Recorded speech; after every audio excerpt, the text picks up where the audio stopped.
Hello and welcome to Mangley Town Class 43 unboxing again. Today we've got the Midland Mainline, this one R3270 train pack. So I'll have a look at this, and again this is one of the liveries I like just because it is a nice colourful livery.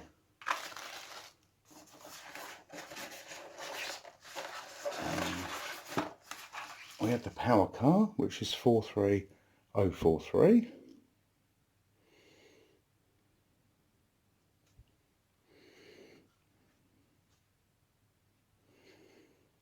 I just think it's nice with the colours and the lines down it. And it'll be nice to get this one on the layout, going around at a good speed, because I think that will be a good livery for hacking around the layout at top speed. And then we have the dummy car, 43044.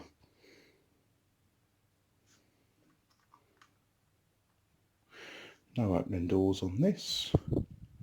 You definitely tell on some of these the weight difference between the motor car and the dummy car. Hardly anything to the dummy car at all. So that's another one in my collection. See you again soon.